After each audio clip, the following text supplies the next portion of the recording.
Recording in progress. We may get additional people show up. Hi. Oh. I hope it's done.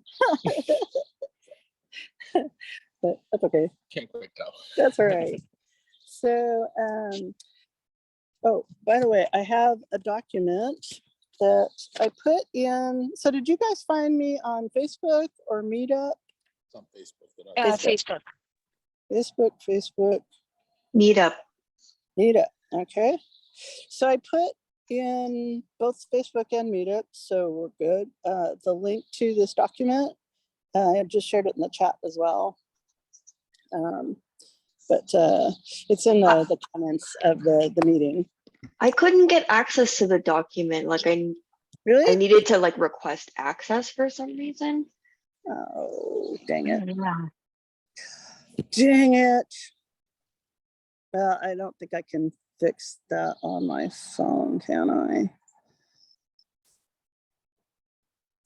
Let me see. I don't know if maybe it sends you an email to like, so that it can let you approve, but it shouldn't. okay. I had said, share this document with anyone who has the link. But you know, technology is great when it works. Request access. Yeah. Well, go ahead and request access and let's see if that works. Okay. I just did. Okay. Let's see if I get emails. I did. I'm getting a bunch of requests. Awesome. Yay. So, Radiohead. Bugs. Okay, so now give me the button to, open sharing settings. All right. Well,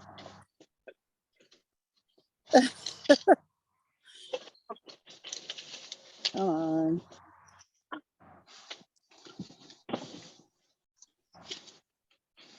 Oh, people can open this. Dang it. Well, this isn't exciting, is it? Rachel, did you get access? Let me refresh and see. I also requested access. This is Sarah. Okay. Well. Oh, Sarah? Okay. Yeah.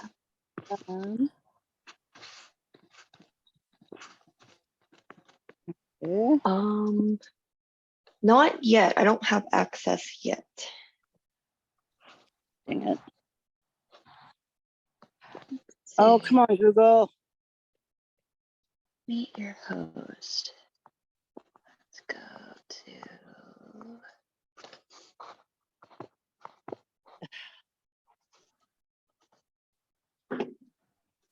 Okay.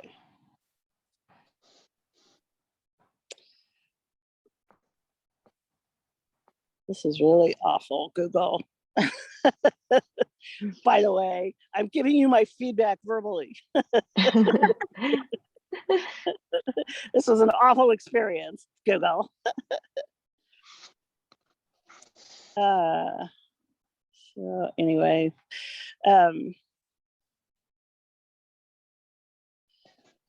we shall try anyway to get you access. If you guys don't have my email address, it's either the Temple of Avalon at gmail.com or Sheri.c.ellis@gmail.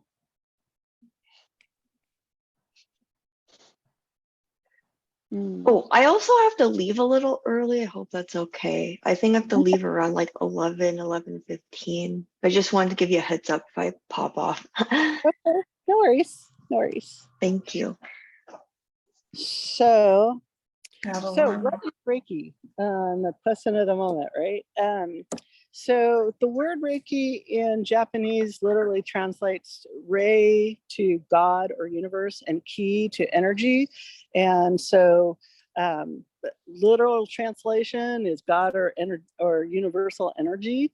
And unfortunately, Reiki, ever since it came to America in the 60s, has been gone through a lot of, there's a lot of misinformation out there, a lot of people making money off of it. It's become an awful thing, in my opinion. Anyway, we'll talk about why, but Reiki, universal or God energy is not the same as what we talk about. People talk about life force energy, or that general idea of ki or chi, being the energy of everything that's alive. That's not Reiki. And when people say that to you, if people say that to you, please correct them, because that's one of the big misconceptions. And there's also this school of thought nowadays, in the last 10 years or so, that because Reiki is life force energy and everybody has it, everybody can channel it. That's not true. That's not the way I was taught anyway. And so if you're in person, and Brian's going to get the benefit of this, and you guys aren't, sorry, but we can do this.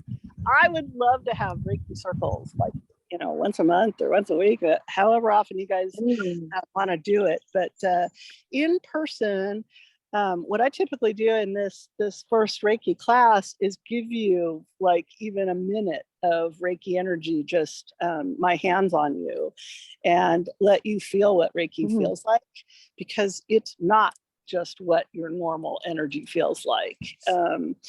So the way Reiki works is really odd and different. It's a vibrational energy that you can only call yourself a Reiki healer and channel by going through a ritual called an attunement. And we're going to do an attunement today. I'll do it in person. We can do them offline if you guys send me your email address. I can send you a remote attunement, but I don't think they're as effective as in person, my personal opinion. But other people disagree, so we'll see. Your experience, your mileage may vary. But basically the way Reiki works is, it's when you go through this attunement, it opens your crown chakra to receive this Reiki energy, and then it comes out your hands. So that's why a lot of people, when they do Reiki, they're laying their hands on you, because they're channeling Reiki in their crown and out their hands. And the attunement actually opens your chakras to receive that. So when I do the attunement in person, that's why I think it's more effective in person, is I'm physically opening your aura in your crown chakra to implant the Reiki symbols in your crown. And the Reiki symbols are an interesting thing too. There's in Usui Reiki, and we'll talk about different kinds of Reiki, but in Usui Reiki, the powerful, the one that everybody knows, there are 6 symbols. And there's what they call 3 levels of Reiki in Usui Reiki. Level 1 is what we're talking about today, which is the beginning Reiki. There's one symbol in level 1 Reiki that is the power symbol, and it lets you become more powerful. It's for self Reiki. It's a great way to get in attunement. When you're meditating every day, giving yourself like 15 minutes of Reiki is like an additional amount of what am I trying to say, spiritual refinement in what you do, maybe is the way to put it. What I like to say also is, if you think about being cold, if you're cold out on a cold rainy day, and you feel kind of maybe a little helpless, a little energetically, kind of sad, if you put on a sweater, you kind of instantly feel warmer and maybe a little more emotionally secure. You know what I mean? That sweater is small, but it's really significant, right? And Reiki's kind of the same way. Reiki gives you the same kind of extra comfort and energetic oomph. And it also, so I'm sorry, rewind just a little bit. What is Reiki? So Reiki, the energy as it's coming through you, the reason that it helps is that it's helping you the healer. So the healer in Reiki receives just as much benefit as the recipient, right? So if I'm putting my hands on Brian, I'm the healer and Brian's the recipient. Excuse me. I'm receiving just as much benefit as the Reiki is channeling through my crown chakra and out my hands as Brian is. And what that Reiki energy does, it's a much higher vibration is the best way I can put it, of regular life force chi energy. So when I put Reiki in my body myself, it helps me vibrate. So we're all vibrating at different frequencies is maybe the way to put it. And when we're low, all of us have low moments, right? Just had a fight with the boss, or just broke my leg, or something bad just really happened. Our energy frequency comes down, and that really puts pressure on our whole emotional and spiritual bodies, right? We feel down. We wonder if things are going to get better. We start worrying about how, is my life over maybe, or really kind of come down. And all that is frequency, low frequency energy. Maybe I should drink some water. And what Reiki does is bring your energy frequency up. And so let's say you broke your leg. I shouldn't point at you, Brian. I'm standing here looking at you. But let's say the guy that just ran down the path broke his leg. I don't want to wish that on you. But let's say it's just some random person just broke their leg. What does Reiki do in that? Or you have back problems, or you have cancer, or you have some other kind of physical ailment. Reiki instantly brings, so the first benefit of Reiki is relaxation. So, if you did just break your leg or just found you had cancer, right? Your brain is probably in a major panic, and Reiki calms that down, and it stops those negative, holy crap, I'm dying kind of thoughts, the excessive kind of negativity, right? That's the first thing that people feel with Reiki, and it's powerful. It's not just the equivalent of like having a beer or something kind of relaxation, right? It's really powerful relaxation. And I believe the more Reiki you receive in a session, the more powerful it is. I think 1 minute of Reiki isn't as powerful as 10 minutes of Reiki, the same person, the same session, just because you're getting more energy and your body is absorbing it. The other really interesting thing about Reiki is, so when the Reiki healer puts their hands on the recipient, and we form a body connection, and the Reiki starts flowing out the healer's hands, the recipient's body is actually unconsciously, it's totally unconscious, is bringing the Reiki through. And oh, hi Dougie, I hope you belong to somebody. The Reiki is coming into the recipient's body and going wherever they need it. It's a completely unconscious thing, but when it's also an amazing thing to be a healer, put your hands on someone who needs some help, and feel the energy like flowing really hard. And it's because the recipient really needs it, and unconsciously says, oh my God, yes, drink from that hose. Oh, that's what the body's doing. Hi puppy. And I wish my dogs were that that well behaved. My dogs be running around going anyway. So yeah, bring it down, Sheri, bring it down. So that's kind of what happens. Does that make sense? Do you guys have any questions? Let me pause right there. It's a very unconscious thing, but when it happens, so if I lay my hands on you, the first thing that, like I said, the first thing you probably will experience is just kind of relaxation. But as I like to put my hands on people for 2 minutes if possible, because then the energy just starts permeating throughout their body, and their body starts going, oh man, my back hurts, bring me more over here. And, you know, oh, my arm is aching, come over here. And, you know, and oh, I've got these fears, come over here, you know. And your hands start burning hot with energy. It's an amazing, beautiful thing. And like a friend of mine recently who moved to Kansas she's having explosive diarrhea, poor lady. She's like locked in her apartment on the toilet.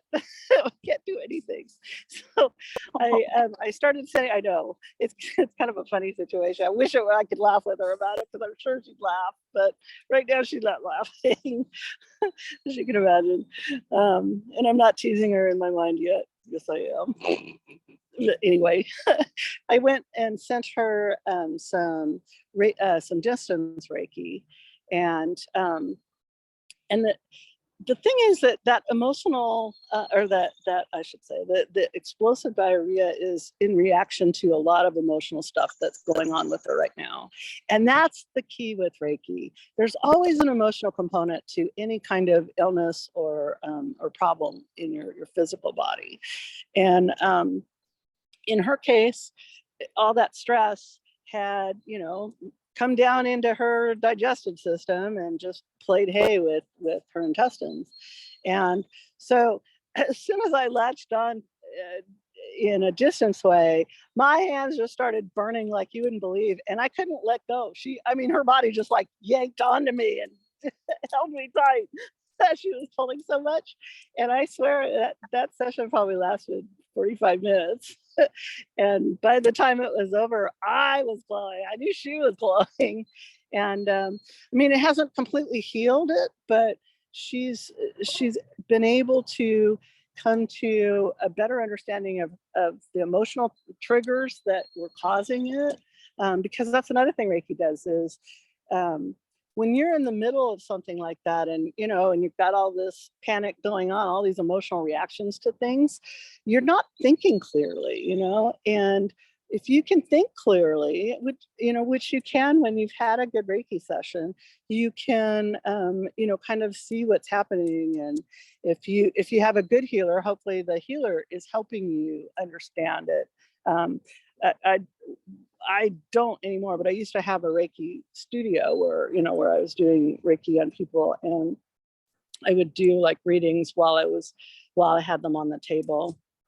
And, and sometimes it's emotional exploration stuff, and sometimes it's childhood, trauma, and sometimes it's past life trauma, or sometimes it's, emotional vampires in your current situation that are, attaching cords on you. So anyway, that's the benefit of like being in a healer's office, getting really intense Reiki session. But just for ourselves with Reiki 1, you can use, I'm sorry, I kind of interrupted myself. I was talking about the Reiki symbols. So in level 1, you get this one symbol, the power symbol, that is great for self-service Reiki, giving yourself Reiki or giving the people around you Reiki. And it's funny how your power, your emotional, spiritual power are super connected to your life in every way. And so that power symbol brings you back to that power, that, that feeling of what am I trying to say? I lost the word. Where this is my life, and you go away, I don't want you. You get over here closer, I need you. You know what I mean? That feeling that what you want, what you're maybe clear on your passions and your goals, and the reasons that you're in this lifetime, that kind of stuff. Anyway, that's what the power symbol does in level 1. If you choose to go on to level 2, level 2 is where you learn 2 more symbols, and one of them is the distance symbol, which allows you to do remote distance kind of healing. And you can do, so the distance symbol lets you not only, like my friend, you know, send Reiki to somebody in another state, but you can send Reiki to yourself, like back in time. Like I've done that to, you know, send Reiki to myself when I was in this awful car accident, you know, to help through that trauma.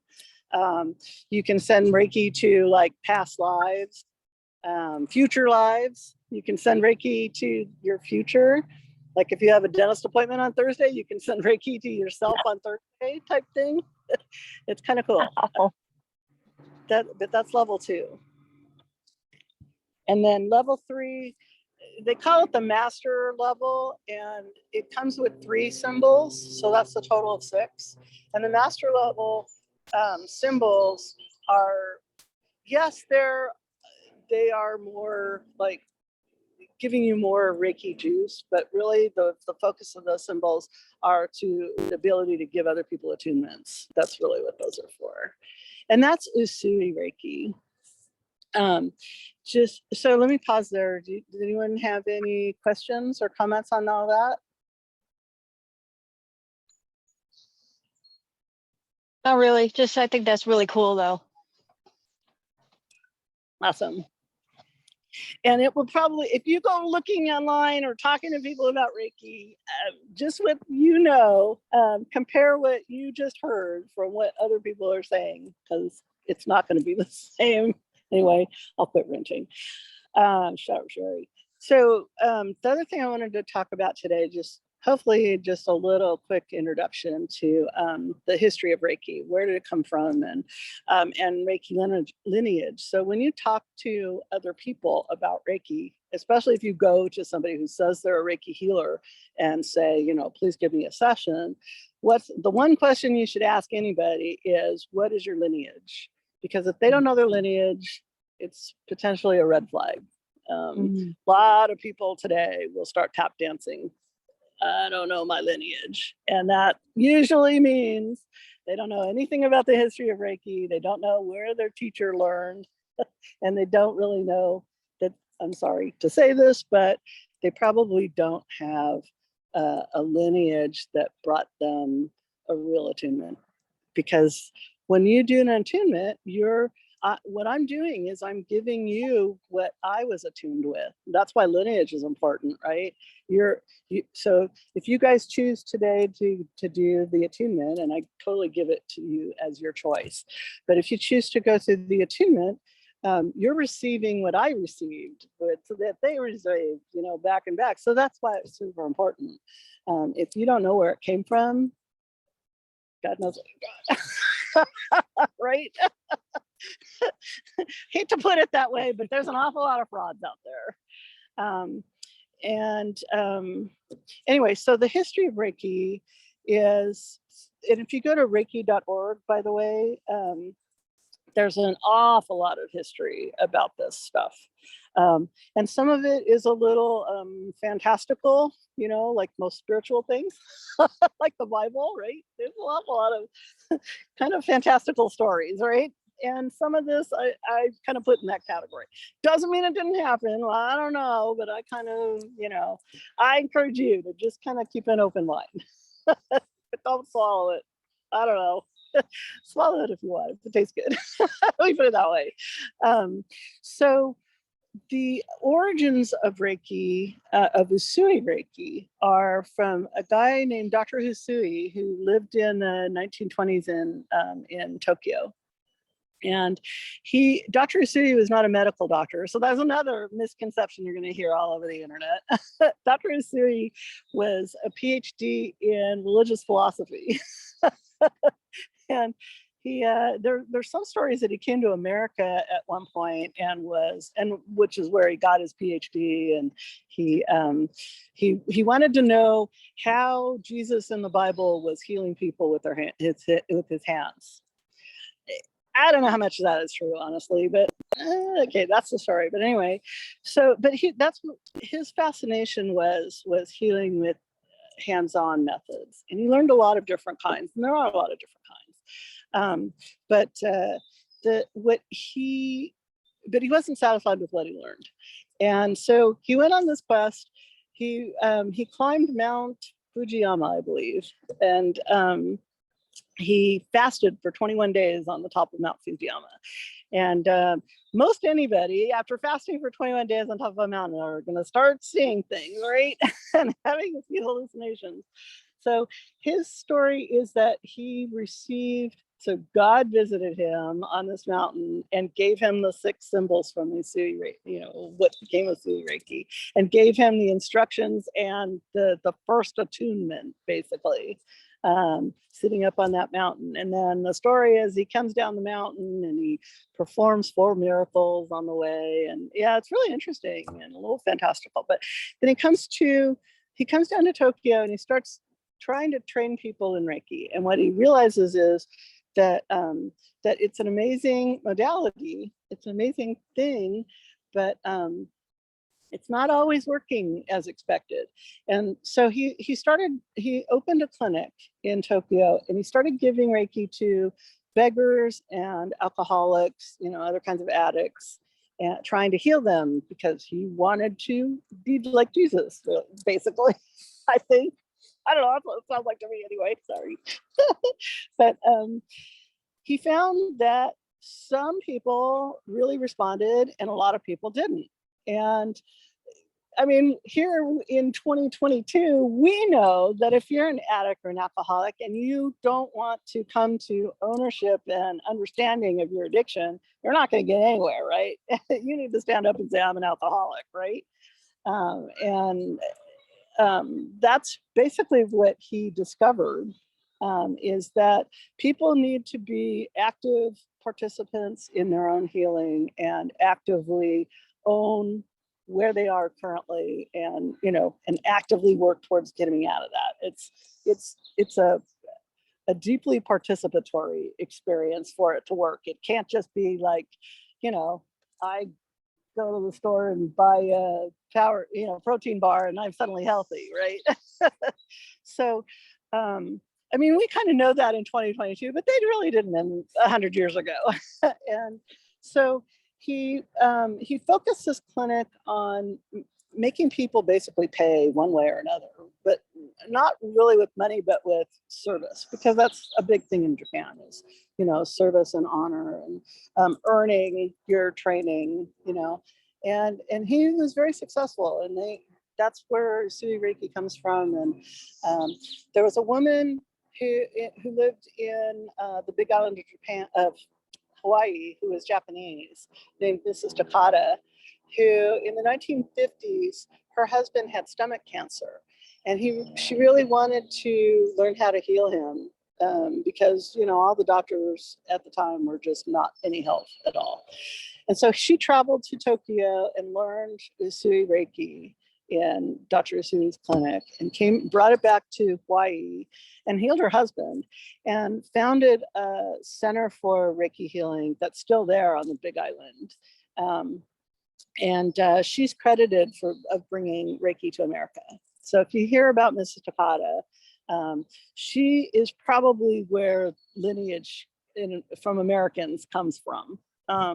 And she, in her lifetime, she decided after a little bit, not very long, experimentation, she decided that Americans only value things based on how much they pay for it.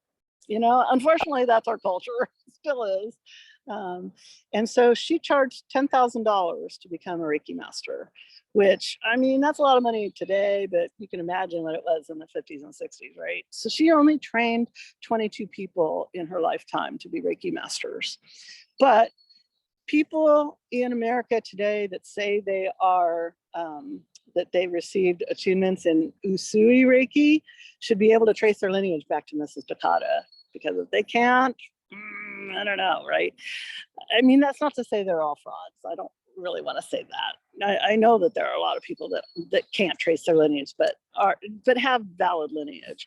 And there are people, other people who had traveled to Japan to learn at the Usui clinic and, took it back to, all corners of the world too. I mean, not to say that if you didn't come from Mrs. Takata, you're not valid, but in America, I'd say there's probably a good, maybe 75% people that probably should claim that Mrs. Takata in their lineage. So my lineage, which would become your lineage if you choose to go through an attunement with me, and if you go through attunements with other people, you add it's additive. Your lineage adds. And I actually have received attunements from a lot of other places, and I believe that I'm going to be sharing all of that with you when I attune you, not just what I learned in this lineage that I'm talking about, but of the 22 masters of Mrs. Takata, one of them was named Dorothy, and I'm blanking on her last name, of course. I was trying to think of it because I haven't done this class in a while. I was trying to think of it all the way in here, and I probably should have done my research, but I'm sure it's all over the internet.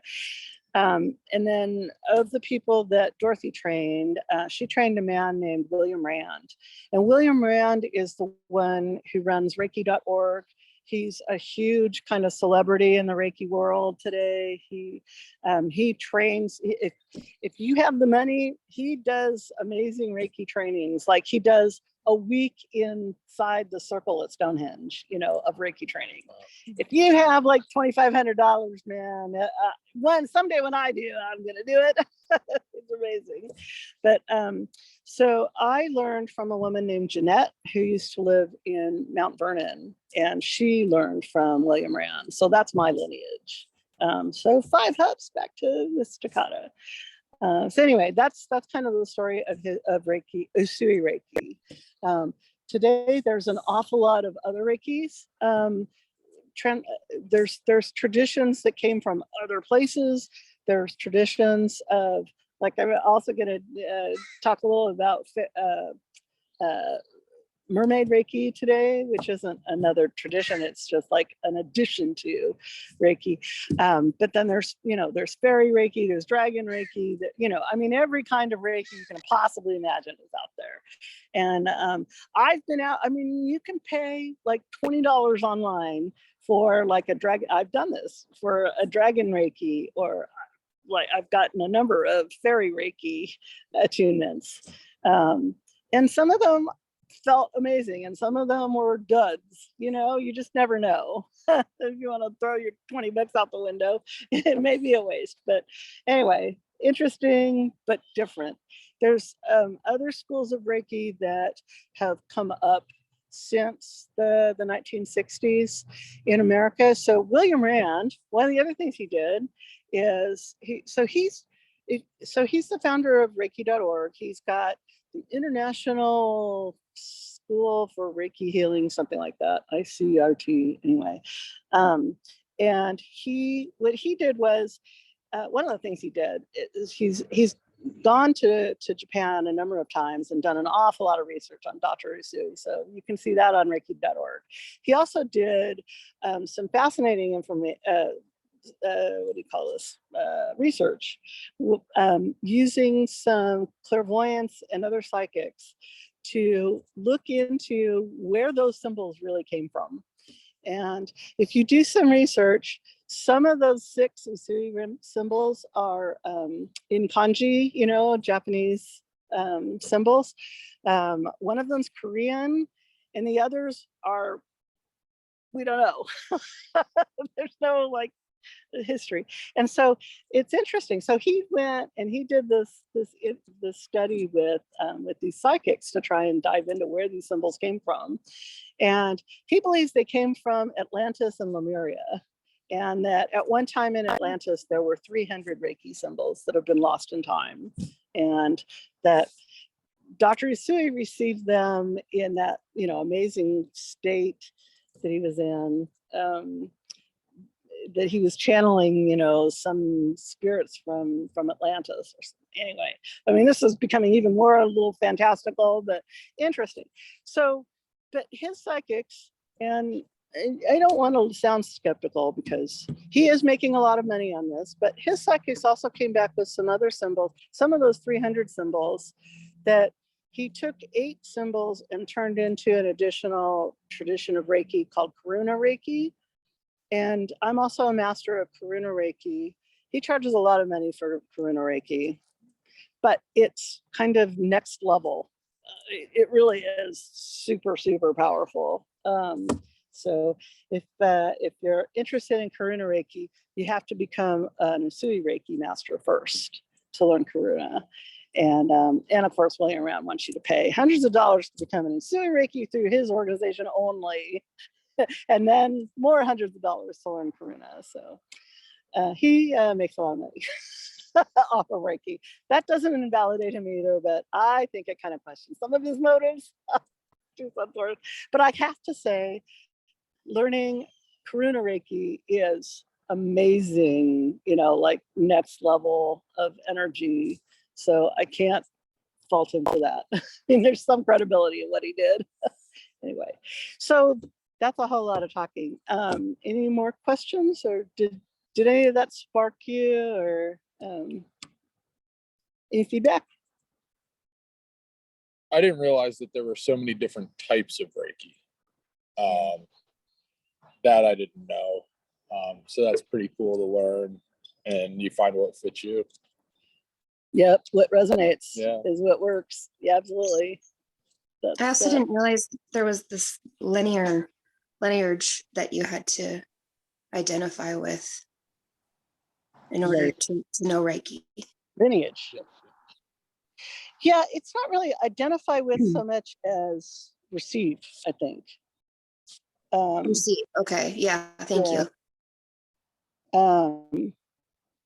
And you know, people, so I'm looking through the doc to see what I missed. A treatment feels like a wonderful, glowing, warm, radiant energy that flows through you, and it creates many beneficial effects. This is off of Reiki.org.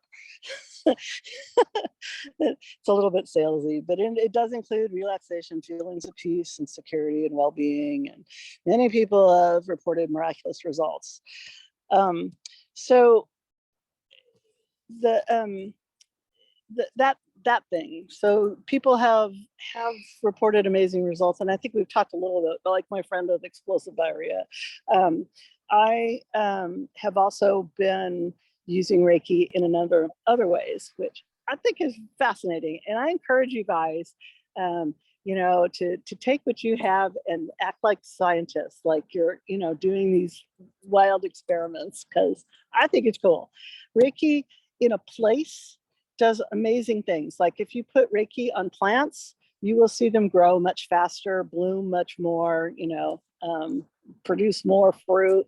If you put Reiki in a place like this little grove with trees, you'll see more birds and squirrels and, you know, just more wildlife attracted to it, because it's improving the energy of a space. And you can do that in your home. You can, you know, have a temple area which is maybe your office, or, you know, where your computer is, that is filled with Reiki energy. And in the document, it talks about how to do a Reiki circle. So does that Mhm. mean the Reiki is energy that we get transfer to the plants, to other people? Exactly. Right. Perfect. Yep. So with level 1 Reiki, you can take that power symbol and put it in places. And that's what a Reiki circle is. It's just drawing the power symbol in the 4 corners of the room, and then just feeling it, you know, projecting it out of your hands and energizing a space with it. What you can also do with level 2 with the distance symbol is project energy to a place and stay there. Like, you know, like I can send energy to my friend in Kansas 24/7. I can set it to, you know, just sit there cycling, and it'll be pulling energy out of my hands all day long. You know, it's like a current, like an electrical current. Does that make sense? It does, but is that draining for you? Yeah. I'm the channel, right? It's coming through me and out my hands. And so, like when I'm sending distance symbol Reiki, I'm receiving it. It's cycling through me and out. When I just use the level 1 power symbol, like on a tree, it's more like immediate. As soon as you stop and walk away, it stops, you know, flowing. The distance symbol leaves kind of that that electrical cord so that electricity can flow through it all the time. Does that make sense? I don't know if that's a good metaphor, but that's kind of the way it works. I've known people that like create altars. Like I have an altar for that's specific to my god and goddess, Breed and Lou from Ireland, and I will give them Reiki, and it amazingly, like, it helps me, it helps them, and it helps like the cycle of them helping me. Does that make sense? That it's an amazing modality. And another thing I use Reiki for is in ghost situations. So I do a lot of ghost work, or I haven't done it recently. I probably should. But you know, ghosts live in a lot of places where they died suddenly or violently, and especially if it was like a, you know, a train wreck where a lot of people died. If you ever really want to go ghost hunting, go to Wellington, which is out, you know, Wellington is out along Highway 2 near Skynomish. I honestly, from my experience, when I was little in the hospital, Mhm. so my mom come to take me home, and she just asked me waiting for her in the room. She want to go to pay for the bill, something. So that time, I think I'm just a 4 years old, and then I feel boring stay in the room by myself. So I saw a little boy coming to my room, and he said he want to play with, like, he have a lot of toys, can share with me. Mhm. So he said, he asked me to follow him to go. So he said, my mom, she has a lot of toys for us. We can play together. So I follow him. He wear the blue color short. Okay. So I follow him to go to another room, and then saw a woman there, and I asked her like, the boy just point to that woman, say, hey, that's my mom. Ask her, she have a lot of toys for us. So I asked her for the toy, and she turned around and she cried, and she's so surprised. Like, she asked me, who asked me to ask her to give me a toys, and I told her, that's your son. Your son tell me you have a lot of toys, so you can give us. Like, she looks very sorrow and very sad, and she just told me her son just dead. And then I didn't know that little boy is not a human, and I can see him. I follow him. That's how I find her, right? Because I don't know she. And then the boy was crying, saying, "Mom, I don't want to leave you." But her mom, his mom, just like cry, like very sad, but she cannot see him.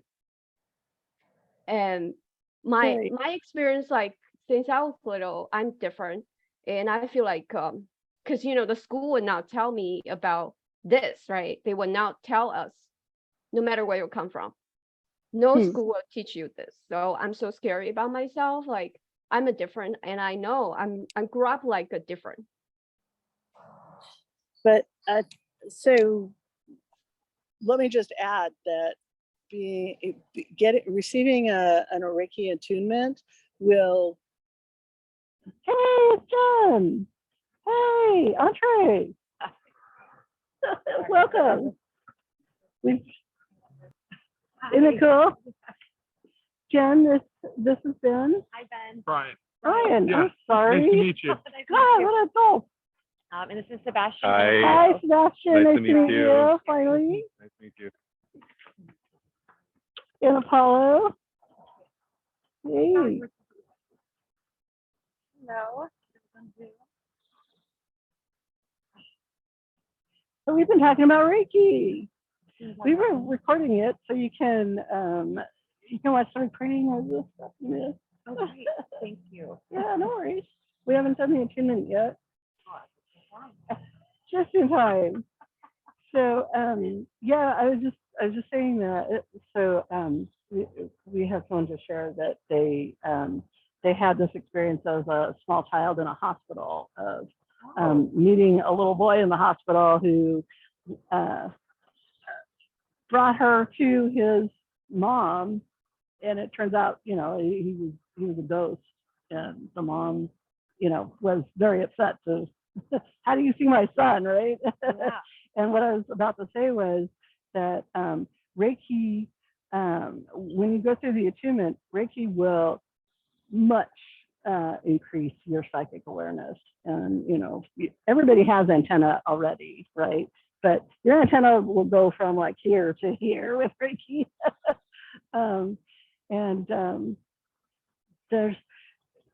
There's a number of other things about Reiki that that I wanted to say. First of all, Reiki is super easy to learn. I mean, I taught like 50 Girl Scouts one day in a park like this. 50 girls that were like 14, you know? Great cookies. You're right. Well, you can imagine 50, 14-year-olds. Yeah. I mean, full of energy. Like they don't want to sit still for conversations and, you know, learning. They're in the park, man. They want to play, right? And what I did was I had a couple of friends with me that were also Reiki doers, and we went around the circle. We had them sit down, and as I started talking, the three of us were giving each of them like a minute of Reiki. And one of the first things, the benefits of Reiki, as we were talking about, is relaxation, right? And a sense of peace. 1 minute of Reiki on these 50 girls, and they stayed quiet for like an hour.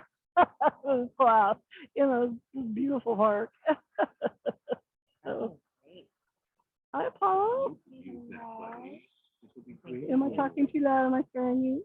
We just kind of taking a long social week. Oh. Oh. And it's just weather too, huh? It's really sunny. Yeah. It's supposed to be sunny today. Dang it. Well, this is not raining, right? We'll take it. Yeah, this is just fine. So the other thing about that that experience of teaching these 14-year-olds is it takes nothing to learn, and it's very intuitive. So the attunement process, so if you choose to go through the attunement, and I'll do it in person right now today if you want, but it's totally your choice, right? If you choose to go through it, it's not a very quick process, and there's really nothing to see. It's me like hands on your shoulders, and then in front of you with your hands, and then hands on your shoulders again. And it takes about 5 minutes. And then your hands will get hot when the Reiki's flowing. Is that a sign of Reiki? Whenever your hands get hot, your palms? Well, so you didn't hear me at the beginning say, when we say it again, in case anyone didn't hear, or if we had additional people join the call after that. I think. Uh-oh. You got that? Got an alley? You get that full of mud. Uh-oh. Oh boy, mud.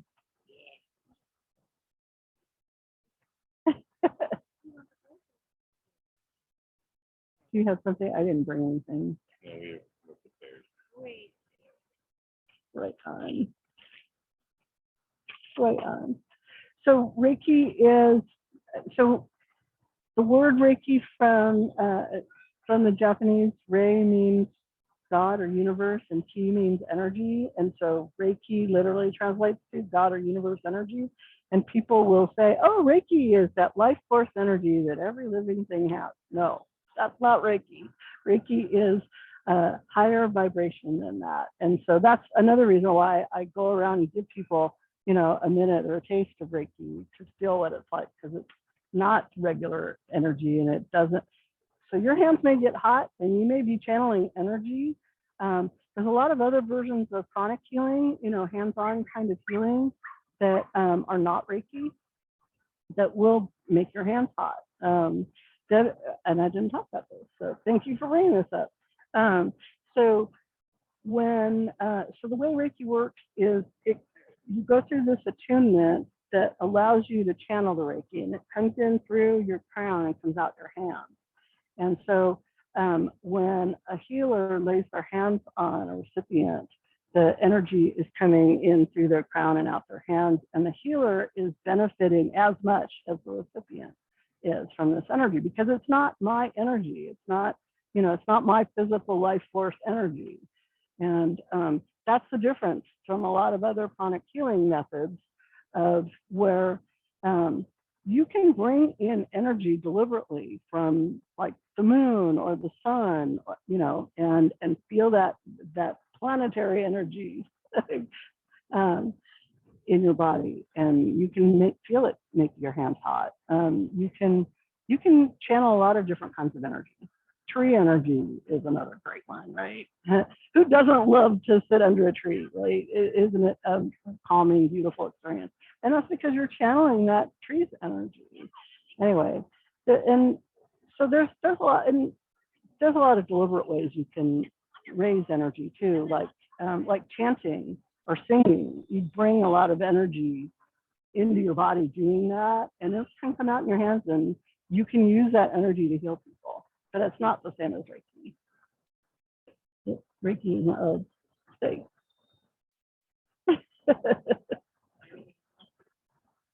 Reiki is channeled energy. It's not yours anyway.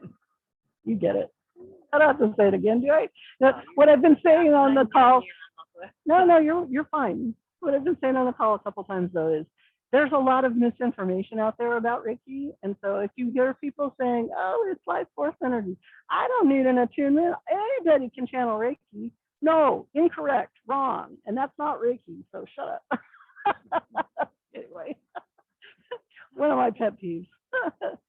But once you go through an attunement, and like I said, attunement's like 5 minutes, and it's kind of a passive thing. The Reiki master does the attunement, and then suddenly you're channeling Reiki. People typically start channeling Reiki 24/7, and depending on you and your life situation, you may channel more or less. And especially in the first couple weeks, they say 21 days, you will be channeling a lot of Reiki after an attunement that is you getting used to the energy, and also the energy kind of getting used to you and your situation.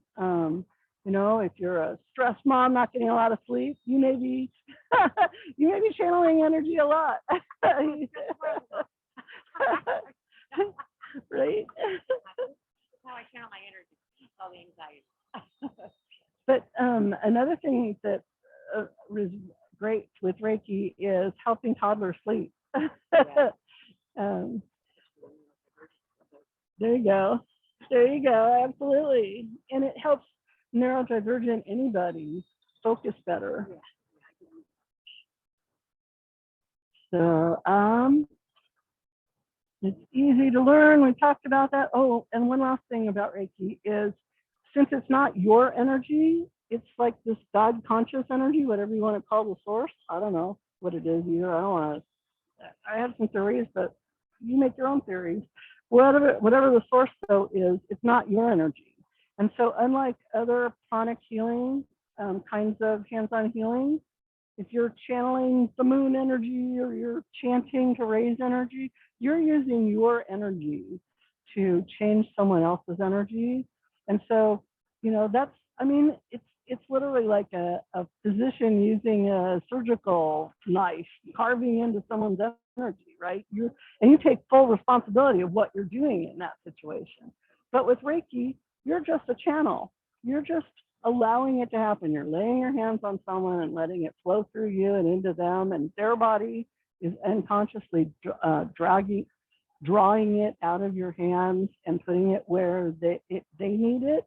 You really aren't controlling the situation at all. You don't have any responsibility of where it goes, because you're not, carving anybody with a surgical knife, right? Yeah.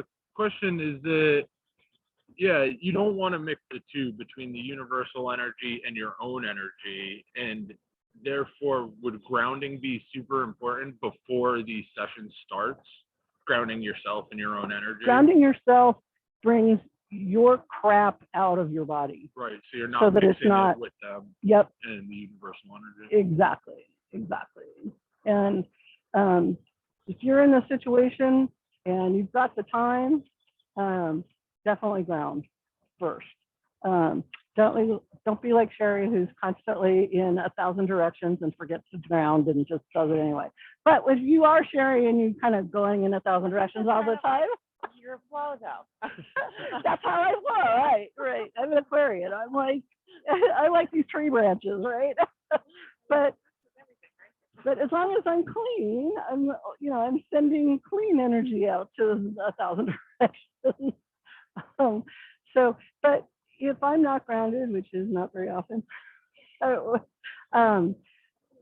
the Reiki is still, if I'm giving somebody else Reiki, it's not my energy. So I'm not adding any junk to the flow. Okay. You know, if I'm grounded, but if I'm not grounded, it's still not. It may be flavored with a little of my junk. I hope not, but it's still this Reiki energy. It's not my energy. Okay. So how did you know that's not your energy? The energy is not transferred from your body, but from the You universe. guys can't hear her then, huh? No. It switched to my hearing aids. Hang on just a second. Let me switch this back to the speaker so everybody can hear you. There, can you hear us? Are we still live? Say that again, Rachel. Uh-oh, now I can't hear. We can't hear you. Come on, speaker.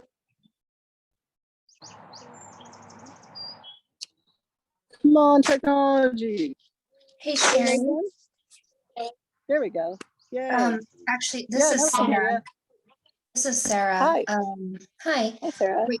I just want to let you know Rachel just left a message saying she has to pop off and that she'll message okay. you. Yeah. No worries. I'm just wondering Mhm. if you're not using your own energy, which is great actually. Because Yeah. I struggle with my own energy, I guess, like conserving We my all own. do. We all do. Because we're alive, right? Is what? We all struggle with our energy trap because we're alive. Right. Yeah. Like human beings Don't are feel always, bad. It just yeah, is. we're always trying to find that Mhm. of not giving it away, of keeping it, of trying to have just the right amount. Cool. So if we are using this Reiki energy for Mhm. plants, for ourselves, for others, where is that source coming from? Yeah, that's a great question. And I was saying, I have my theories. And if you go to Reiki.org, William Rand has a whole lot of his theories, and he's done a lot of research. But it's all a little fantastical too. I just encourage you to come up with your own theories. I'd say the God consciousness, or I've also heard it called source or spirit. You define it. Yeah. And also as you start using it in different situations and kind of evolve your spirituality, you may evolve your thoughts around that. Does that help? Yeah. I guess I wasn't looking for. Well, I guess so. When you're talking about the different types of Reiki, I'm wondering if the different types of Reiki can be linked with how you're using your different, how maybe different types of energy are being used. Excuse me. Yeah, that's a good question. So I was telling them kind of the history of Reiki, and this guy William Rand, who is kind of the Reiki god in America today, if you will. He makes a lot of money on it too. You can spend like $2,500 and learn Reiki inside the circle in Stonehenge with William Rand, right? If you have $2,500. So he's the dude, and he's done a lot of research. And that one of the things he did was I'm sorry for saying this over again, but he did this experiment with some clairvoyants to look into where did these Reiki symbols come from, You know, what's the real story? Where did Dr. Usui get them from? Because he went to this, you know, he climbed this mountain and he fasted for 21 days and somebody gave him some symbols, but, you know, and this Reiki thing, but where did it really come from? And those psychics said that they came from Atlantis or Lemuria, and at some point there were like 300 symbols that were lost in time, and they brought some back that William Rand was able to trademark into what he calls Karuna Reiki, and it's a different vibration. So you guys will feel Usui Reiki today, but Karuna is kind of another level of Reiki. And how many and where do they come from is a great question. I don't think anybody really knows. You can go to Reiki.org and listen to what William Rand has pulled out about Dr. Usui and what his psychics have found, but nobody really knows. And there's so many traditions today that have just as fantastical origins.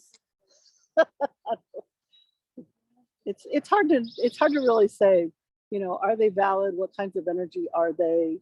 All I want to represent is Usui Reiki. And another thing I wanted to introduce today is something called Mermaid Reiki, which is kind of cool because so we're going to celebrate the solstice in this same swim beach in a couple of weeks, and we're going to invite the merfolk. That's why I wanted to do this here today. And I wanted to talk about Mermaid Reiki only because, so it's not really additional energy, but so the mermaids, one of the beautiful and terrible and scary things about mermaids is that they communicate with singing, right? And toning.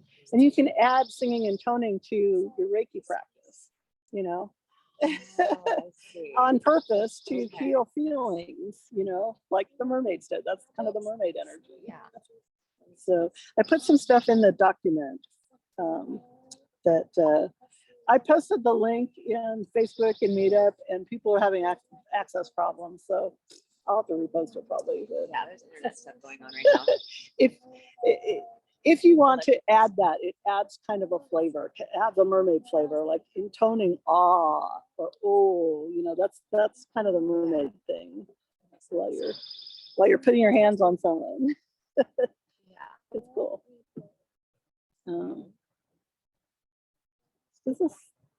Does it seem like the sound is increasing here, like the energy is rising? Yes. yes, absolutely. Yeah. From when we first got here, it was very quiet. Very and quiet at slow. that point. Yeah. There was a big rush of people who are feeling very anxious about things going their way. And so, yes. I mean, and I don't mean Setting up that a like a birthday negative way, party. like they're just like That's just, yeah. doing them. Yeah. Yeah. The birds High are vibe. folks. singing. Does that answer your question, Sarah? Yeah, I think so. I don't know. I have lots of questions. I don't. As much as I can answer it. Just Yeah. little old me down here on earth. Yeah. The birds are really singing around you guys.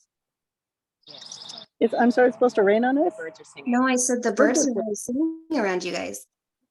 So And that's funny. So you were talking about the different types of Reiki and what style of Reiki we should use. And then I was thinking, well, I think it really depends on like how you communicate as a person. Like, you know, if you're in tune with yourself, you know, you just kind of naturally start to either sing or to chant or whatever it is, or to use a bass tone.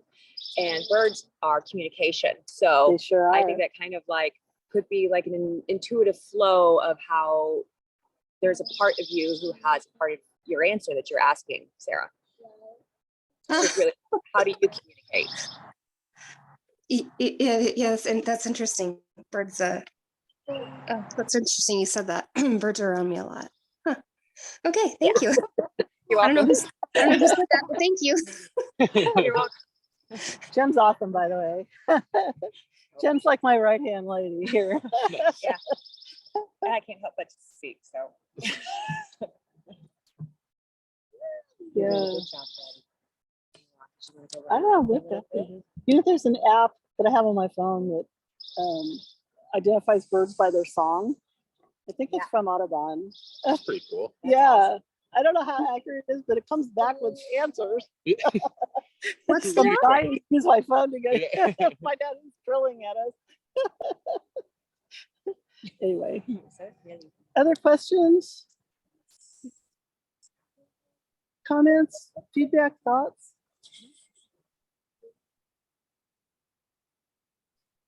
So the folks on the call won't benefit from what the energy feels like, and I can do an attunement on you guys remotely, but probably from home. I prefer doing it in an enclosed space because outdoors the energy just kind of dissipates, unless it's kind of contained somehow. We can contain it, around this picnic table, right? But if I'm doing a remote attunement, what I like to do is there's something called a Reiki ball where you can, and this, so what, let me 1 minute. So we're talking about Reiki level 1 today, which it comes with one symbol, that's the power symbol, that's for self Reiki.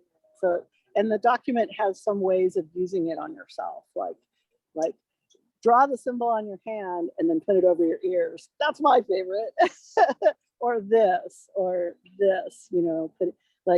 putting your palms on the base of your skull is amazing. For especially when you're anxious and afraid or something, this one's great. This one is like how to meditate. But the document has some other ones that you can play with.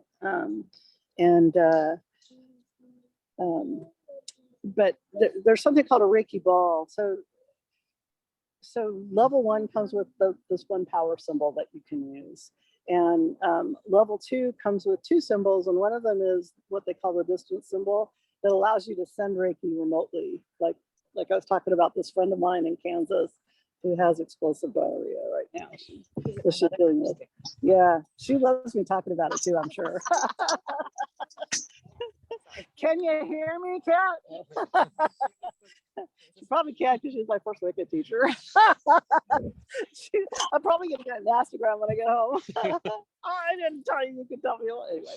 Anyway, and then level 3 comes with 3 symbols that allow you to do attunements on other people. That's what the levels are about, and what the symbol is. So the symbol, and I didn't bring any paper, but you did. The symbol, the power symbol is, do you mind? No, not at all. It's in the document too. I don't know if you guys on the phone can see this. You probably can't, huh? There. Hope there's no private notes on there. Oh, sorry. No, it's all good. Yeah. I was the person she was talking about. Yeah. And we're recording it too. It's all good. So the power symbol that I'm going to teach you today it's called Cho-ku-rei. So say it after me, Cho-ku-rei. Cho-ku-rei. Yep. And it means put energy there. That's how it literally translates. And this is the power symbol. I'm going to draw it the way I draw it, but let me draw it this way. How's that? So you start on the left and you go to the right and then down and then 3 spirals. That's Cho-ku-rei. That's how it's written. And it's in the document too. Yeah, I received the document. I'm looking at what you're drawing. Are you? Oh, good. Yeah. You can't see what I'm here. Here's what I drew. Yeah, that's the same thing I can see on the document. So it doesn't help though to show you how I drew it. So you start at the left and go to the right and then down and then 3 spirals. Gotcha. Thank you. So yeah, what that diagram doesn't have is step 1 is that way. You see that?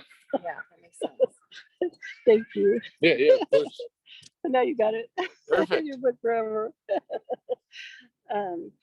And yeah, Cho-ku-rei literally means put energy here. And it's for It's called the power symbol. Oh, we talked a little about it already, right?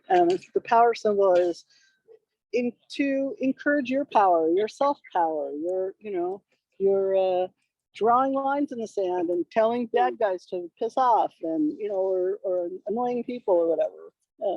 Draw it in the sand, and you can use the power symbol like the way you do a Reiki circle is you draw the power symbol in the four corners. Okay. Yeah. It looks like a snail. It's in the document. What? It's like a snail. It looks like a snail. Interesting. Yeah, it does. It does. Was that for the Nazi sequence? Mm-hmm. And it mimics the spiral in a snail's shell. You're smart. Which is like everything, like the pine cone, the galaxies, Exactly. like everything's rotating. So Exactly. it's like, that's why, like, I don't mean to bring on other than everything, but I think that's why autistic people spin so much, because we're absorbing so much energy all the time. So you just see us like spinning. That makes sense. Trying to process everything. Yeah, that's really cool. But I saw that image as we were walking here. Mm-hmm. Like I looked over the lane to the left, it's a parking lot, and I saw that image on the lane. Really? Yes. Wow. So that's really. It's talking to you already. That's pretty cool. Choku-ray. And so we'll do the attunement next, and then we can start playing with it. Basically, you just draw the symbol on your hand and you chant the name 3 times, Choku-ray, Choku-ray, Choku-ray, and then you clap. And that energizes your hands with that symbol to bring the energy of that symbol out your hands. Yeah. What are you drawing it with on your hands? A pen? Yep. When you're drawing it, when you're drawing on your hand, you don't need a pen. You can just use your finger. You're just using, okay, I didn't know. And then are you doing it on the inside of your People that tattoo the symbols. But I've seen people tattoo the symbols on their bodies, but not on, I've never seen anybody tattoo it on their hands, which makes me think that somebody's telling them a story. I don't know. Why would you tattoo Choku-ray like on your arm or something? I don't get it. Yeah, I saw a tennis swords tattoo the other day. And I was like, what you kind of into? Okay. So I'm probably going to. I'm sorry? Is it going on the palm of your hand or the outside of your hand? Palm of your hand. Okay. So like this, like just with your finger. Okay. Doesn't matter if it's on your left or your right? I'm sorry, does it matter what? If it's on your left or your right? Yeah, usually you draw the symbol on your non-power hand with your power hand. So if you're right-handed, that's your power hand. And then you draw it on your left hand. Otherwise, if you're left-handed, the other way. But here's the but. Until you have the attunement, drawing the symbol on your hand isn't going to do squat. Because what I'm doing in the attunement is I'm implanting that symbol in your crown chakra. And that's why it invokes it. So, I started talking about Reiki balls. So part of the distance, we talked about when you get level 2, you get the distance symbol and you can send people distance Reiki. You can also send Reiki like to your past or to your future and all kinds of distance ways. And you can use it in a Reiki ball to send a ball of energy at someone. And you can, if you're level 3, you can use the Reiki ball to pound at someone in attunement in a ball. Astrologer, we're going to need that towards the end of the year. Woohoo. That's all. Let's hit level 3 real quick. So I encourage people to do, there's a lot of people that teach level 1 and level 2 in the same weekend. And I think that's terrible. I think that's a huge shock to your system. I encourage you to spend a few weeks with level 1 before you go to learn level 2, and then probably several months of level 2 before you learn level 3. Just be more gentle on your poor chakras. Well, and also I feel like we're in a culture, we take so much responsibility on other people instead of ourselves as well. So it's really important to heal ourselves before. Yep. Healing yourself is first before you can heal anybody else. And I think that's a huge lesson to healers too. There's an awful lot of healers I know, and I was one of these as well, that that try and heal other people instead of healing themselves. Like it's a redirection. You know how people redirect their anger, people also redirect their needs for healing at other people. And so you meet a lot of healers that are vampires that are like desperate for you to get healed because they have an emotional need for that validation, and somehow that's going to heal them too, you know, and that's terrible. You heal that first before you go messing with others. Okay, any other questions or comments on the call? Because otherwise I think I'm going to end the call and just do the in-person. But then if you want the remote attunement, send me an email. Okay. Sounds good. Thank you. Could you put your email in the chat? Sure, sure. Oh, there's a bunch of chat messages that I'm only now seeing. Sorry. Here's my direct email. Are you gonna do an in-person again? I used to do level 1 like 4 times a year for free. I love doing it for free because I really believe that Reiki needs to be out there. When I had a Reiki studio, I was like teaching level 2 and level 3 and charging money for it. And I just don't anymore. I'm not in business.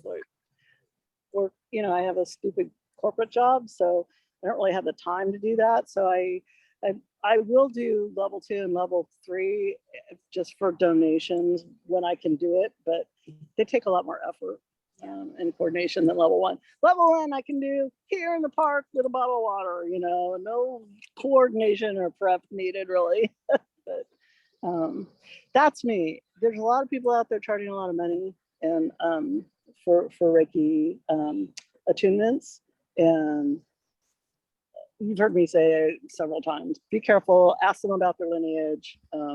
Don't assume that just because they say they've been a Reiki master for 20 years that it's true. Will you learned, I'm sorry? Sorry, go ahead. I was gonna say, I took level 1 in Sui in 2000, so that was 22 years ago. And then Karuna, I learned level 3 in 2002.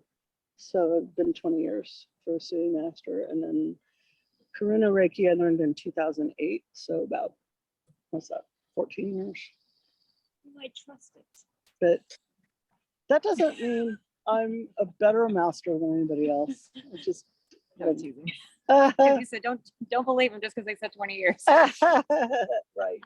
right. Yeah. Will you be doing this one again, like at Mercer anytime soon? Yeah, absolutely. Absolutely. I love doing them outdoors, and so yeah, maybe I'll even do one after solstice, like, you know, like the first half of July or something. Okay. And we can do level 2 around then for those of you that get level 1 today, or even if you get level 1 remotely. We can do level 2 in July and be out here and listen to the birds sing. I had a question actually. Absolutely. You said earlier that not everybody can perform Reiki. I did? No, I was clarifying.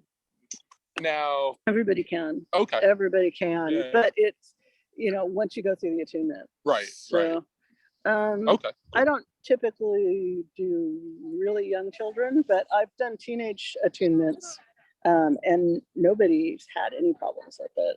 Yeah. No, I meant be like a practitioner of Reiki. Yeah, anyone? Yeah, absolutely. As long as you go through the attunement. Right. Yeah. Gotcha. Okay. Hopefully people that are doing it for money are at least level 2 and have a lineage that they can document. I think a lot of people do, but there's a lot of other people that can't. But yeah, to be a practitioner, I'd say level 2 is probably all you need.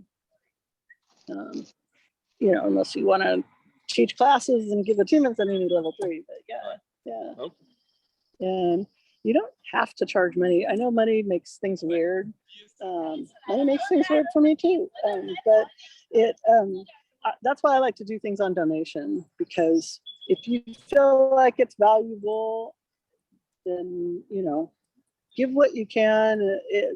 It's meaningful to you, instead of, you know, charging a price that, I don't know, it's meaningful to somebody. But and then when you do Reiki healings on people, if you charge money for them for that, just be aware of that relationship with money, that you're taking on a little more responsibility. I think that you're in a clean place, like we talked about, you know, being grounded, being in a place where, you know, you have a Reiki circle up and you have your guides in present, and, you know, things are cleaner and better. Doesn't necessarily mean you have a studio with, you know, fancy accoutrements. Yeah. And it's another thing that people do is give Reiki away for free, which I do. I do that all day long, because I believe that Reiki needs to be out there, and there's not enough of it, real Reiki out there. But at the same time, and I've done this when I was running that studio, especially, I drained myself so bad, giving everybody Reiki and running in a lot of directions, that I wasn't giving enough to me either. And, you know, that's not good. That's No, an imbalance. No. Even if it's not a physical drain on you to give someone Reiki, it's still, you know, emotional and, you know, financial drain to some extent. Time is precious. Yeah. So be fair to you. Yeah. But giving Reiki and helping somebody is just a precious exchange. I'd say a gift, but it's really an exchange, because, like I said, the healer benefits so much, you know, as much as the recipient from it. And watching somebody transform is just tremendous. It's such a gift. Yeah. It's a huge honor to teach and to give to people. So anyway, I'll get off that. Thank you so much. Absolutely. Thanks for coming. I hope you guys will come to the solstice thing also. I will. Thank you.